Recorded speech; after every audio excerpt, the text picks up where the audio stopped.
Hi hello welcome to Ammu கிச்சன்லேருந்து நான் உங்கள் அம்மு பேசுகிறேன். இன்றைக்கி சுவையான பூண்டு ஊறுகாய் செய்யலாம். அதை எப்படி செய்யலான்னு பார்க்கலாம் வாங்க. பூண்டு கை கால் வலி, உடம்பு வலி, வாழ்வு தொல்லை எல்லாத்துக்கும் ரொம்ப நல்லது. இப்போ அதுக்கு தேவையான பொருள் பார்த்திங்கன்னா, இந்து கல்லுப்பு 1 கிலோ, பூண்டு 30 காஞ்ச மிளகாய், குடம்புளி ஒரு 1/4 கிலோ, இஞ்சி ஒரு 200 கிராம். இதெல்லாம் சுடு தண்ணியில் ஊற வச்சு நல்லா நைஸாக அரைச்சி எடுத்துக்கலாம், காம்பு கிள்ளி. அவ்வளோதான். இதை அரைச்சி நான் நல்லா எண்ணெயில் போட்டு வதக்கி எடுத்துக்கணும். பூண்டு இதெல்லாம் இது மட்டும் சுடு தண்ணியில் கொதிக்க வைக்கணும்.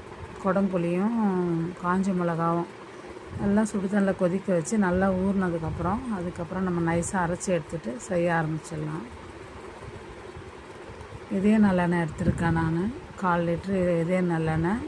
கடுகு எண்ணெய் 50 மில்லி ஊற்றணும் போதும். மூட்டு வலிக்கெலாம் ரொம்ப நல்லது இது.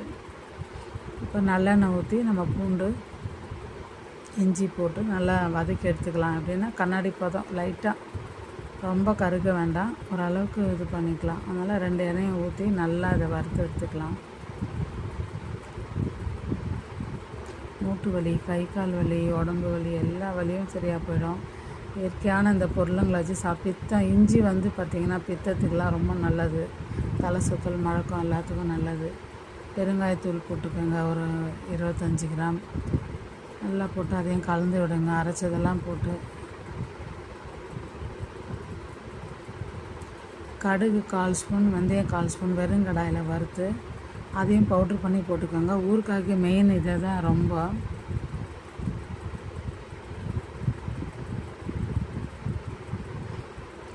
அரைச்ச விழுதை கொஞ்சமாக எண்ணெய் ஊற்றிக்கோங்க. திரும்ப நல்லெண்ணெய் கொஞ்சமாக ஊற்றிக்கோங்க, ஒரு 50 மில்லி ஊற்றிட்டு அதில் கடுகு போட்டுக்கோங்க.